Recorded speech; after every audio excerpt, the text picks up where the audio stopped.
Salut, c'est Trado, content de vous retrouver pour la mise à jour de l'analyse technique du CAC 40 avec encore une séance de hausse, 0,70%. Vous rêvez pas, depuis depuis le dernier creux, désolé pour le bruit en arrière-plan, on en est à quasiment 10%, 9,8% sur cette impulsion. Et du coup, ça m'a amené à m'interroger sur le caractère exceptionnel ou pas de la progression. Et regardez ce que c'est en fait, c'est la sixième séance au-dessus de la bande de Bollinger.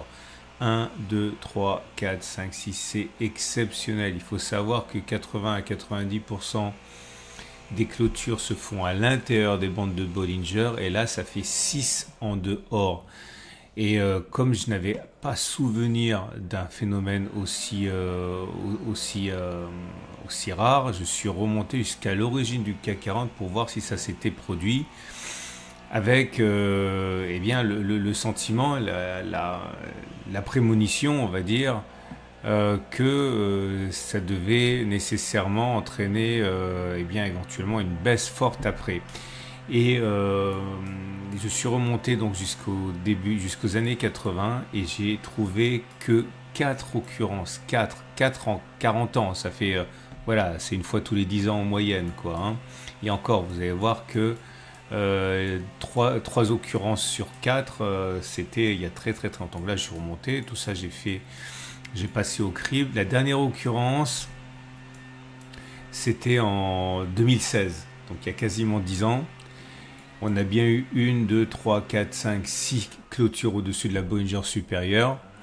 Et je me suis dit donc que ça devait baisser après normalement. Enfin, ça devait entraîner un mouvement violent. Et non, en fait, regardez, on a consolidé un tout petit peu, une bougie à l'intérieur.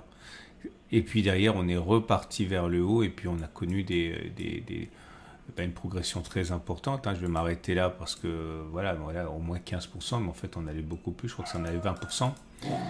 Et la fois d'avant, il faut remonter encore plus longtemps en arrière.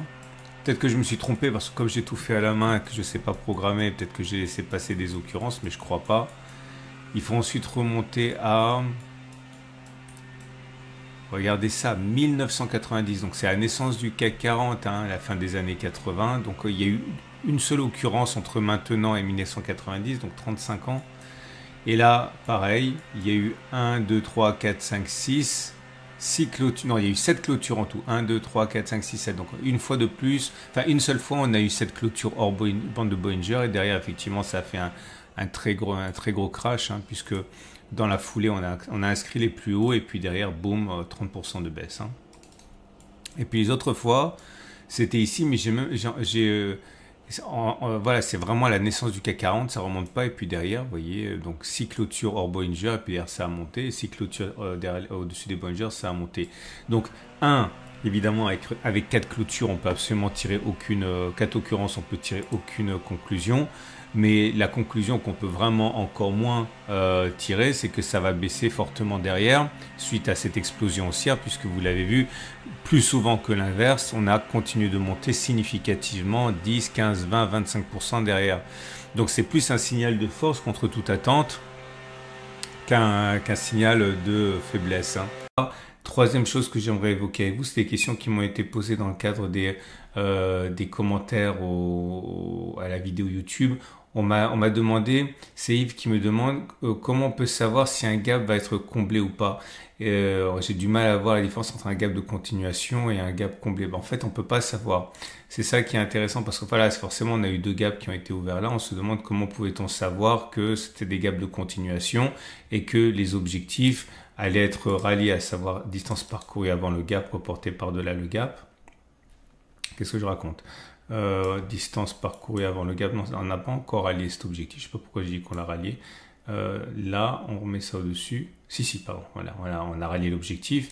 En fait, plus on a de gaps, plus on risque d'avoir un gap d'essoufflement. Quand c'est le premier gap, il y a beaucoup plus de chances pour que ce soit un gap de continuation, ok?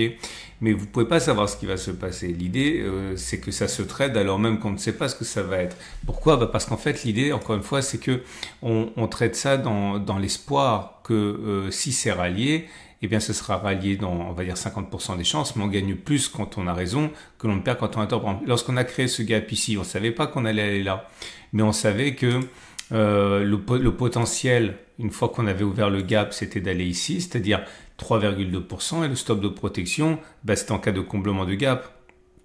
Donc, c'est-à-dire 1,65. Donc, vous avez un ratio gain-risque très intéressant, puisque vous aviez un ratio gain-risque de quasiment 2. Ok, ce qui est très bien.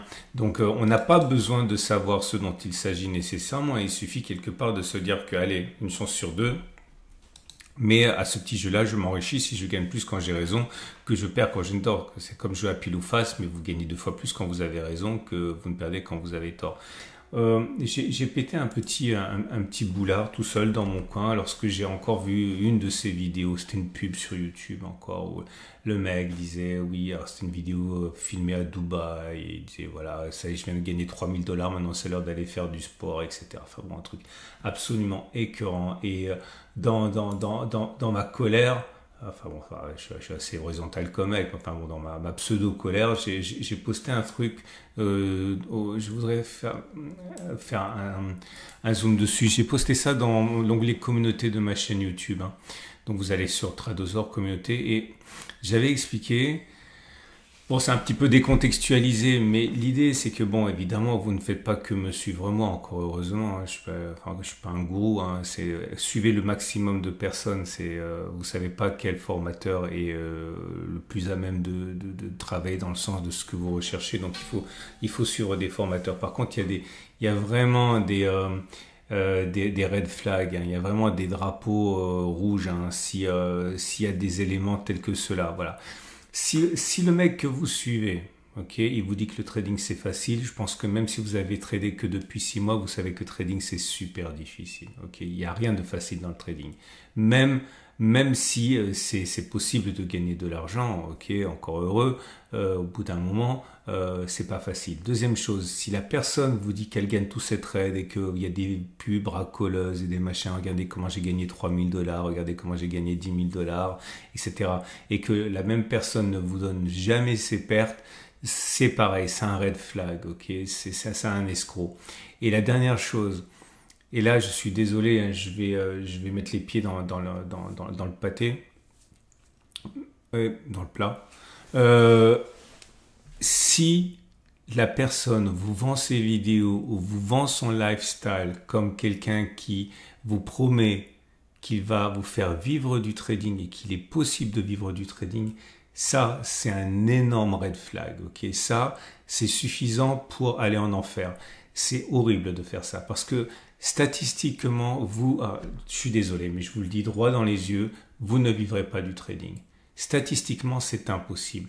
C'est aussi possible que de vivre de la musique, de vivre du football, de vivre de la peinture, etc. Évidemment, il y a des gens très très forts qui vivent de la peinture, qui vivent du football, de la boxe, etc., de la danse, du hip-hop, ce que vous voulez, des jeux vidéo.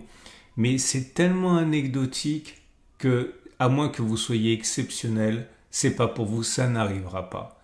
Qu'est-ce que vous pouvez attendre en termes d'argent? Vous pouvez attendre légitimement de gagner des sous si vous êtes bon, si vous travaillez, si vous avez de la méthode, etc. Je l'ai marqué là. Vous pouvez espérer gagner de l'argent. Ok, moi je connais des centaines de traders qui gagnent de l'argent. Je connais 2 personnes qui vivent du trading. Ok.